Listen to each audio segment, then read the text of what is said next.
Hey, welcome to Vice Grip Garage. When am I going to do another big block? Well, I'm going to hit a bird with 2 stones today, and hey, this is looking pretty good. We got glass in it. I'm seeing tires. We got tires. Here's the ride home. Derek Bieri, the face behind Vice Grip Garage, is undoubtedly a household name in the restoration world. Known for his sense of humor, do-it-yourself tips, and love for old classic cars, Derek's videos have drawn in millions of viewers who enjoy watching him bring old and forgotten cars back on the road. However, Derek's story goes beyond just fixing cars and entertaining fans with humor. His journey from a corporate life to becoming a reckoning force in the automobile industry is filled with challenges and surprising moments. If you are wondering how Derek managed to pull through working a 9-to-5 job to building a successful online presence, say no more. Join us as we dive into what really happened to Derek Bieri from Vice Grip Garage. Talking about what happened to Derek without mentioning how he transitioned from being a military personnel to embracing civilian life would be awkward. So, what's the backstory like? Before Vice Grip Garage became a huge success, Derek was living a completely different life, working in the corporate world. But not many people know that Derek was once in the military, where he served his nation for some years before he called it quits. His major reason for joining the military is what many people know him for today: freedom. He deeply believed in freedom, justice, and democracy, and felt the need to protect those values with all his might. Also, growing up and seeing veterans who had served and sacrificed for the country inspired him to do the same. Additionally, Derek has a knack for adventure, and the military was the perfect place to go. After making up his mind, he was left with which of the armed forces to join, as he had options to join the Navy, Air Force, Marines, or Army. Without hesitation, Derek settled for the Army, since their wide range of career options focuses on teamwork and opportunities for growth. But enlisting in the Army isn't a bed of roses. It comes with its challenges. One of such that Derek had to go through was a tough selection process that included physical and medical tests, aptitude exams, and interviews. After completing the strenuous training, Derek was evaluated for his military occupational specialty, and thanks to his strong academic background in technology, he was assigned the role of Information Technology Specialist. His job revolves around system security, network management, and troubleshooting, ensuring that the military communications run smoothly and securely. As an entry-level officer, Derek knew his work was crucial in supporting the mission and keeping operations running without a glitch. So he quickly learned the ropes, preparing himself for the real challenges that awaited him in the military. Settling into the force wasn't easy for Derek.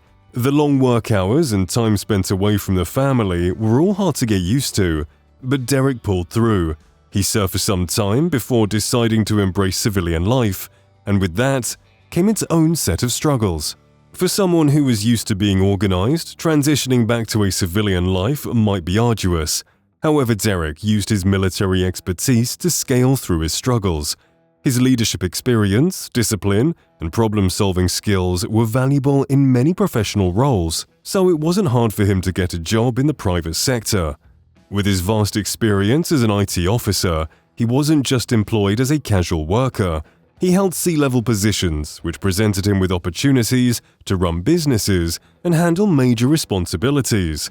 His corporate work basically involved overseeing operations, making strategic plans, and managing teams. Occupying a senior role means he has to solve complex problems and balance budgets. One of Derek's main skills was being able to think outside the box and come up with solutions for any problems his company faces. This skill helped him in the business world and would later come in handy when he kick-started a Vice Grip Garage. Additionally, Derek served as a president and owner of multiple businesses, showing that he still had that leadership and strategy spirit from the military in him. However, despite his success, he felt unfulfilled. Donning a 3-piece suit with Oxford shoes for 8 hours or more left him feeling disconnected from his passion. He often found himself thinking more about cars than his corporate job's tight schedules and demands. With this, he started questioning whether the comfort and security of his job was worth giving up his passion for.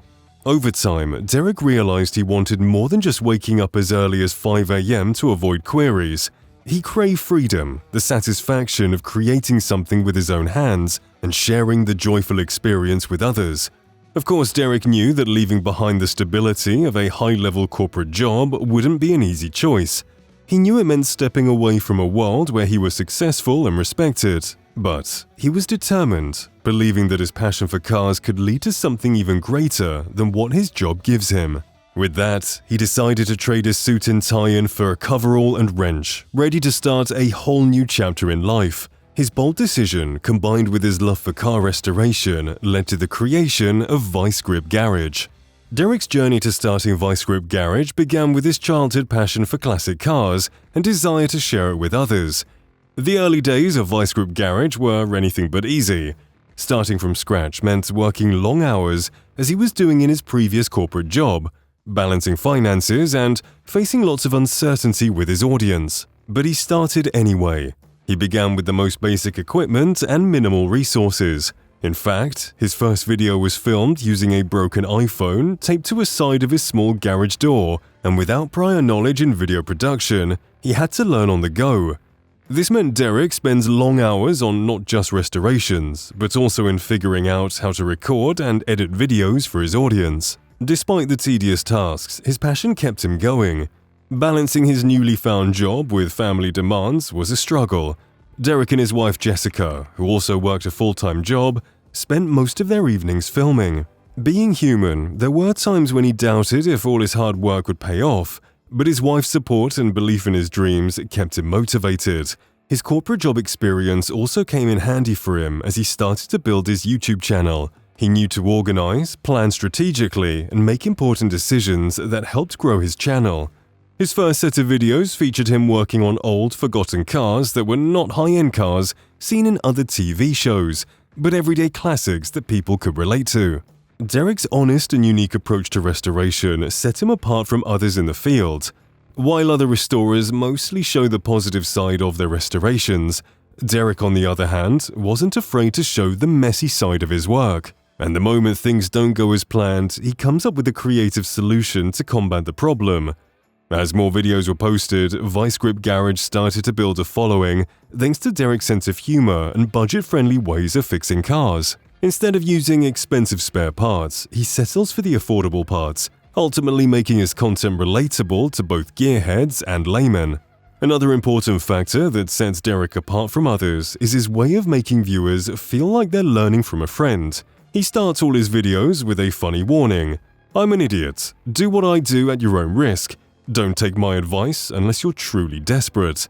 This isn't necessarily educational, it's more for entertainment, but many of his 2.07 million subscribers might disagree.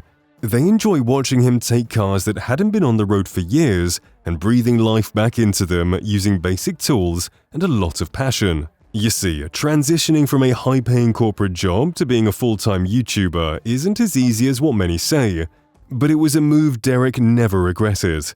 First, it allowed him to follow his childhood passion, sharing it on a global platform. Second, it allowed him to focus more on his family. Talking about family, Derek's journey on Vice Grip Garage wasn't a solo effort. His wife Jessica Bieri also played an important role. Derek and his wife's love story go back to their 6th grade days. They met through some mutual friends and connected with each other. Although Jessica gave Derek a hard pass at first, as time went on, Jessica was drawn to Derek's sense of humor. They eventually clicked over their shared interests. Their relationship blossomed over time, and they tied the knot some years later to strengthen their bond. As a couple, they've shared many ups and downs in life, from building a happy family with 3 kids to working side by side on Vice Grip Garage. Prior to joining her husband at the garage full-time, Jessica also worked as a full-time teacher. She undoubtedly loved her job and was dedicated to helping her students. But as her husband's business grew, she knew the business needed all the support it could get. Managing a YouTube channel coupled with filming, editing, and restoring cars took a lot of Derek's time. Jessica saw this and decided it was time to step in and do her part. Whilst Vice Grip Garage was starting, so we were working non-stop, and then I would film in the evenings, late nights, weekends, where you just was like, okay, enough's enough, I need to step in and help. I'm going to quit my teaching job, which I know was... That was hard. It was hard for you to do. She eventually quit a teaching job and joined her husband on Vice Grip Garage. In the garage, Jessica takes on many roles. mostly behind the camera, even though she does appear on screen sometimes. Her job includes managing schedules, organizing filming days, handling emails, merchandise sales, and making sure everything runs smoothly, so everything can focus on restorations. Quitting a job was a big sacrifice, but it allowed the couple to grow their business into a world-recognized brand. Derek often said that without Jessica to hand him a to-do list, he would be lost and might be less productive for that day. Jessica's support didn't just come through her work on the channel. She's been Derek's biggest cheerleader since the very first day he shot the 1969 Camaro Z28 restoration video. Today, his first video on the channel featuring the 69 Camaro has garnered more than 1 million views, and so far, Vice Grip Garage has grown from being a regular car restoration channel to a business venture. According to a verified source, Vice Grip Garage has raked in between $240,000 to $1.46 million since its creation, proof that Derek has turned his passion for putting abandoned cars back on the road into a cash flow. But that's not all. Vice Grip Garage also runs a merchandise store where fans and lovers can visit their official website to order a variety of products like hoodies, hats, stickers, and all car care products. These merch sales help boost his income and also give his business the publicity it needs. Aside from the merchandise sales, partnership and sponsorship with car brands also plays a huge role on Derek's income. With over 2 million subscribers and 652 million views, Vice Grip Garage has definitely gained global recognition.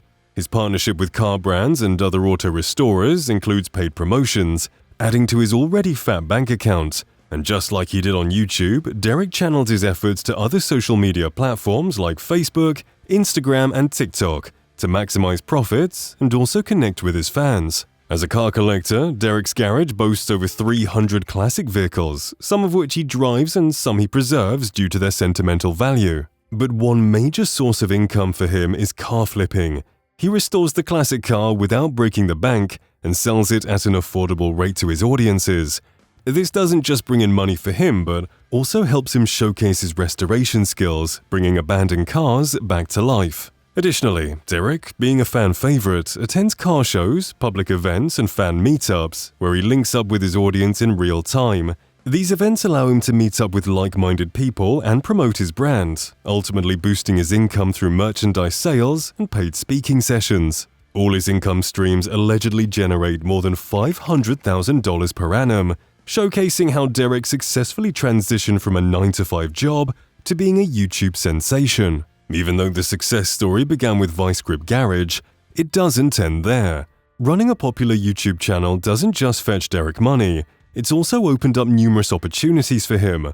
One of such is him appearing on other TV shows. A notable mention is Roadworthy Rescues, a show where he finds old, abandoned cars and restores them. Of course, the journey to landing this show started with the growth of Vice Grip Garage, which caught the attention of producers at Motor Trend. The producers recognized his relatable style and his dedication to redeeming old, abandoned cars as a perfect fit for their TV show, and with that, Roadworthy Rescues was born. Derek's role on Roadworthy Rescues is similar to what he does on Vice Grip Garage, but with a larger budget and more resources. He goes out to find neglected cars around the country that many people would think are beyond saving. He then revives them, putting them back on the gravel, proving that the rusty cars deserve a second chance. With a profound success both on YouTube and television, it's only normal to want to know Derek's actual net worth and what he spends his money on. As of 2024, Derek's smart business choices, engaging content, and hard work have earned him an estimated net worth ranging between $1 million to $5 million. Despite his wealth, Derek's lifestyle isn't flashy in the typical sense. In fact, he only spends money on family and classic cars that are meant to feature on his channel. Also, he invests a lot on tools and equipment needed in his garage. With these, he improves the quality of his restorations, making his job easier. When it comes to his family life, Derek focuses on comfort rather than extravagant luxury. He and Jessica chose a lifestyle that supports their family's needs while still allowing room for things that make them happy. For instance, Derek's garage is a vital part of their home setup, as it was where all the magic happens and the bedrock of their cash flow, so they make sure to upgrade it from time to time. Away from work, Derek and Jessica also use their wealth to foster the family's relationship. The kids cherish road trips, outdoor events, and car shows, so they make sure to satisfy their cravings without breaking the bank. One thing about Derek is that he makes a reasonable amount of money to live large, but he prefers to diversify his portfolio rather than spend on frivolities. Due to that, Derek moved his family from Minnesota to Tennessee just to save up money. He discovered that the two locations differed in terms of weather and living expenses. The latter was a better option for him and his family because the state doesn't tax residents on their income. Also, it's a great state to live in when it comes to mortgages, insurances, and utility bills. However, the former is down to economics, as it's 4.7% more expensive than Tennessee. But that wasn't the only reason for his relocation. His decision was influenced by several other factors, and one of the factors is his kids. Derek, originally from North Dakota, is used to a quiet life, and as his channel grew, the need for a quiet life for the kids became essential. Additionally, Derek revealed that it was getting inconvenient for his kids to drive a snowmobile on his property in Minnesota without the neighbors involving the cops. He wanted them to experience the kind of farm life he experienced when he was growing up. Another factor for moving to Tennessee is his work. Many might think producing content is easy work, as he simplifies in all his videos, but the truth is, it's time-consuming. Driving around the country to find abandoned classic cars, working on them, and then driving it back to his garage took so much time away from his family. Moving to Tennessee saved him all this stress, as it was a better location to find cars, and also save him those long hours driving.